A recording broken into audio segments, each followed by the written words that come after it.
बोलिए लक्ष्मी नारायण विष्णु भगवान की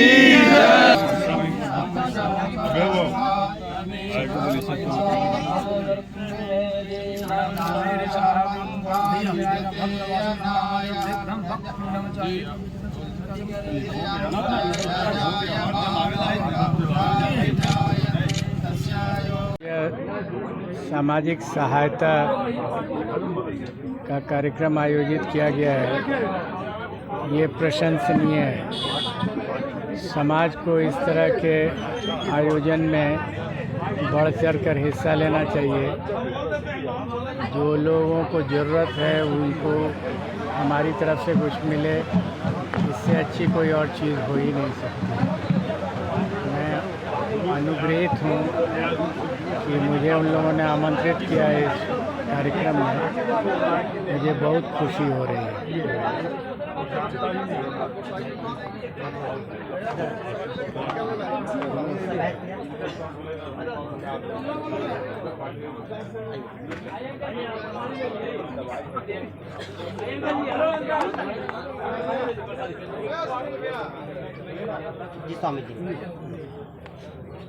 गया पितरों का पुण्य क्षेत्र है।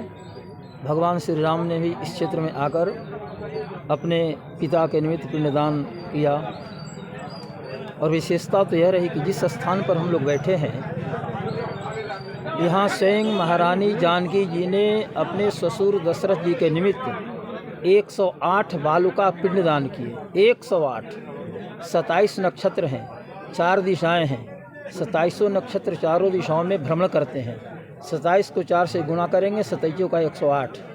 अतः महारानी जानकी जी ने पिंड बनाते और ज़मीन पर रखने का काम किया। महाराज दशरथ के हाथ पिंड लेकर लुप्त होते गए। इस प्रकार से 108 पिंडों का दान महारानी जानकी जी ने यहाँ पर किया है। भगवान श्री राम ने आकर पुनः जानकारी प्राप्त की, क्योंकि यहाँ का नियम था निष्क्रामंत अत्र दक्षिणा करे पितु।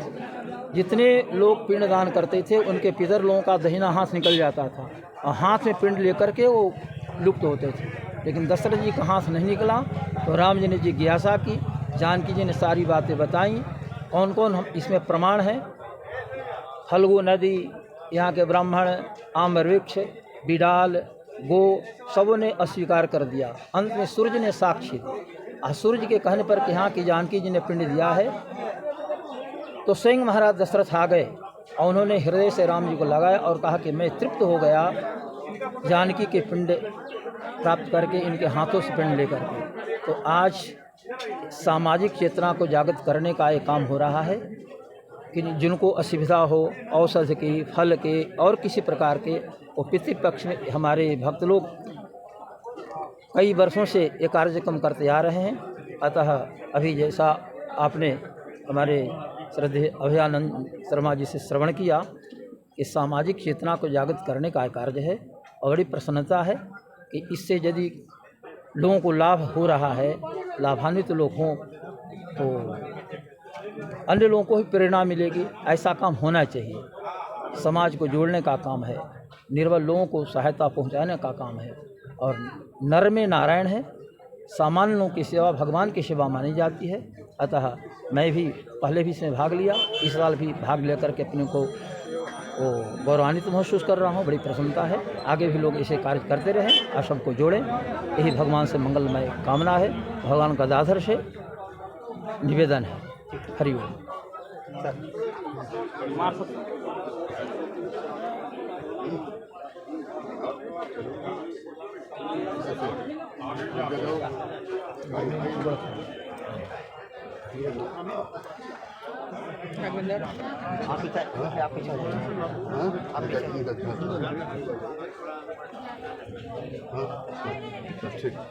जी, सत्य ही सनातन है और सनातन ही सत्य है। और आज सनातन और सत्य दोनों का यहाँ संगम। लेकिन थोड़ा दुर्भाग्य ये है कि यहाँ माँ, अभी कहानी बताया गया स्वामी जी के द्वारा, जहाँ माँ ने फल्गु से बालू का तर्पण किया था और दशरथ जी ने वो हाथों में लेके तृप्त हुए थे, उस फल्गु के अंदर आज अगर हम तर्पण करने के लिए बालू बाहर से खरीदते हैं, बालू फल्गु में नहीं है। बाकी आप जानिए, इससे ज़्यादा मैं कहना नहीं चाहता। किसको इसके लिए मानते हैं जिम्मेदार? ये परिस्थिति को मानते हैं। एक मैं जो कहता हूँ वो सही है, उससे ऊपर कुछ नहीं है, कहने वाले को मानता हूँ। और इसके दोषी हैं हमारे मुख्यमंत्री नीतीश। सर, ये डैम भी बन रहा था तो आप विरोध किए थे? बिल्कुल विरोध किया था मैंने। रबर डैम बन रहा था, मैंने यहाँ नहीं काउंसिल में सब जगह विरोध किया था। दुनिया का कागज़ निकला था और ये पानी आना था, सोन की पानी यहाँ आनी थी, घाट पड़ा हुआ है। आज भी क्या दुर्दशा डैम का है। इस साल लोगों ने दुर्गंध और सफाई नहीं हो सकी, क्योंकि डैम की सफाई कैसे होगी? कुदाल चल नहीं सकता, जेसीबी चल नहीं सकता, रबर डैम कट जाएगा। नीचे 2 फीट का ढलाई है। एनडीए का सहयोगी दल है जेडीयू। अरे वो है तो, जो गलत किया सो गलत किया, जो सही कर रहा है सही है। और एनडीए से और इससे क्या मतलब? यहाँ पर हम गयावासी होके बैठे हुए आपसे बात कर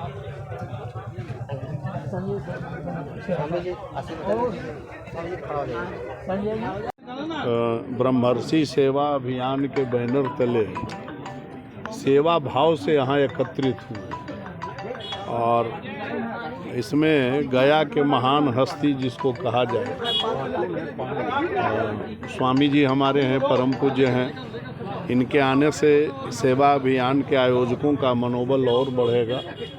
साथ ही यहाँ पर उपस्थित है हम लोग सबों के गार्जियन कुमार साहब, कुमार बाबू एक वयोवृद्ध नेता और अनुभवी नेता, और अभी हम समझते हैं कि गया जिला में सबको आशीर्वादी देने का काम करते हैं और करते रहेंगे, यही हम लोग की अपेक्षा है। मैं पुनः आना चाहता हूँ एक समाज के रत्न की ओर, अभयानंद जी की ओर।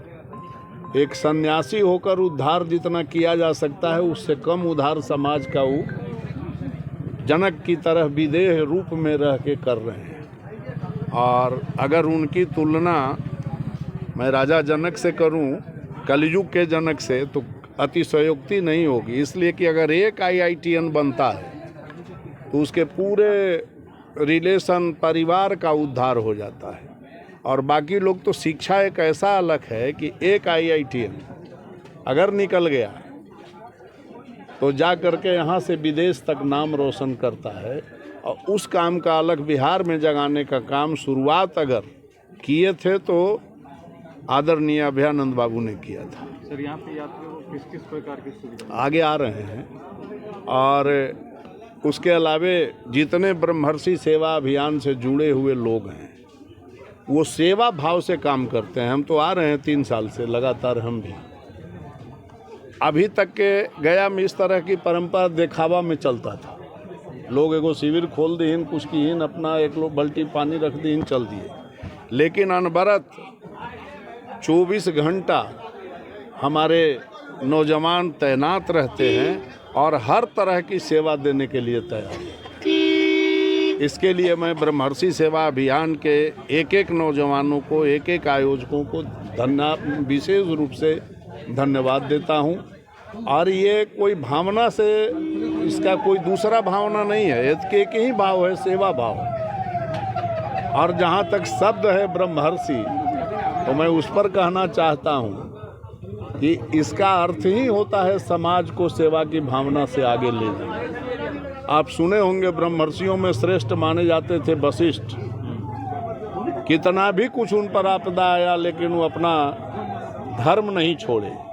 उसी तरह ब्रह्मर्षि समाज का ये कर्तव्य है कि पूरे समाज को लेकर चले, और जो उसका उदाहरण आपको दूसरे जगह नहीं मिलेगा। इन ब्रह्मर्षि सेवा अभियान ने ये शुरुआत किया है कि यहाँ कोई जात पात ऊंच नीच देखकर से नहीं किया जाता है। जो भी इस कार्य में आया, धर्म के नाम पर आता है पिंडदान करने अपने पितरों के उद्धार के लिए, और ब्रह्मर्षि सेवा अभियान उसमें तन मन धन से इसके लोग जो हैं उनके प्रति सजग रहते हैं। मैं इसके लिए कोटि कोटि धन्यवाद देता हूँ। बरमर्सी पर अशोक चौधरी कुछ बोले थे जहानाबाद में, इस पर क्या बोलना चाहते हैं? छोड़िए ना, अब कोई सिर फिरा हो जाए तो बोलने का किसी पर कोई मतलब है?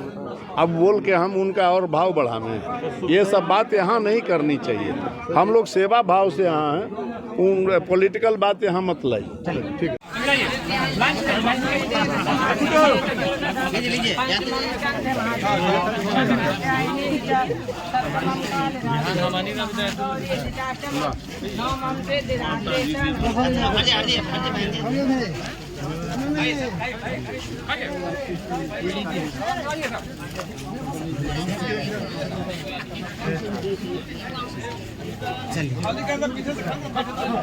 चलिए